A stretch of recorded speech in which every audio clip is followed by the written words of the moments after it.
বহুকাল আগে আরবে মুহাম্মদ সাল্লাল্লাহু আলাইহি ওয়াসাল্লাম নামে এক ব্যক্তি ছিলেন।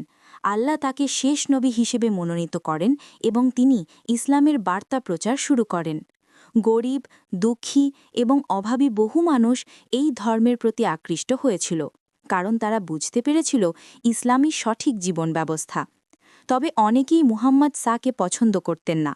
এমন এক বৃদ্ধার গল্প আছে যিনি ইসলাম বা নবী মুহাম্মদ সা সম্পর্কে কিছুই জানতেন না, কিন্তু তিনি ইসলাম এবং এই নতুন নবীকে ভীষণ ঘৃণা করতেন। তিনি তার নিজের ধর্মেই থাকতে চেয়েছিলেন, তাই নিজের ধর্ম বজায় রাখতে তিনি শহর ছেড়ে বহু দূরে চলে যাওয়ার সিদ্ধান্ত নিলেন, যেখানে নতুন নবী মুহাম্মদ সা এর কোনো প্রভাব থাকবে না। তিনি কড়া রোদের নিচে মরুভূমির মধ্য দিয়ে তার ভারী মালপত্র নিয়ে যাচ্ছিলেন। যখন নবী মুহাম্মদ সা বৃদ্ধাটিকে দেখলেন, তিনি তাকে সাহায্য করার জন্য এগিয়ে গেলেন।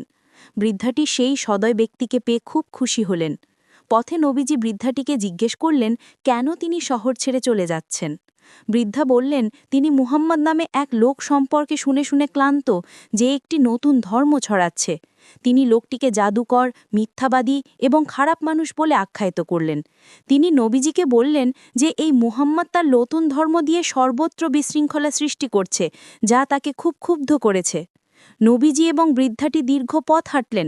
পুরোটা সময় বৃদ্ধাটি নবীজির নামে খারাপ কথা বলছিলেন, কিন্তু নবীজি চুপচাপ রইলেন এবং একটিও খারাপ কথা বললেন না। যখন তারা অবশেষে গন্তব্যে পৌঁছালেন, বৃদ্ধাটি সেই দয়ালু মানুষটির প্রতি খুবই সন্তুষ্ট হলেন। নবীজি চলে যেতে উদ্যত হলেন, তখন বৃদ্ধাটি তাকে জিজ্ঞেস করলেন তার নাম কি। নবীজি বললেন তিনি মুহাম্মদ সা। বৃদ্ধাটি হতবাক হয়ে গেলেন, এমন দয়ালু, সুন্দর এবং যত্নশীল মানুষটি কি করে সেই মুহাম্মদ হতে পারেন। তিনি বুঝতে পারলেন যে এই মানুষটি কোনোভাবেই খারাপ হতে পারেন না। তাৎক্ষণিক তিনি মুসলমান হয়ে গেলেন এবং সাক্ষ্য দিলেন আল্লাহ ছাড়া কোনো ইলাহ নেই এবং মুহাম্মদ সা তার প্রেরিত রসুল। এই গল্পটি একটি সুন্দর শিক্ষা দেয় যে কেউ আমাদের সাথে খারাপ ব্যবহার করলেও আমাদের সর্বদা সবার প্রতি সদয় এবং যত্নশীল হওয়া উচিত। যেমনভাবে কুরআন শরীফে বলা হয়েছে, সূরা নিসার আয়াত ৩৬-এর মূল ভাব আমাদের পিতামাতা, আত্মীয় স্বজন, প্রতিবেশী, এতিম, অভাবী, পথিক এবং সকলের প্রতি ভালো ব্যবহার করতে হবে, যারা আমাদের কাছে আছে বা দূরে আছে। অনেক সময় মানুষ আমাদের সম্পর্কে ভুল ধারণা করতে পারে, কিন্তু যদি তারা দেখে যে আমরা নবী মুহাম্মদ সায়ের মতো দয়ালু, যত্নশীল এবং সাহায্যকারী, ইনশাল্লাহ তারা বুঝতে পারবে যে তাদের ধারণা ভুল ছিল। আর যদি তারা নাও বোঝে, ইনশাল্লাহ আল্লাহ আমাদেরকে এর উত্তম প্রতিদান দেবেন, কারণ আল্লাহ দয়াশীলতাকে পছন্দ করেন।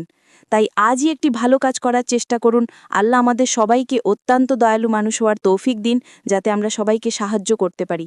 আমিন।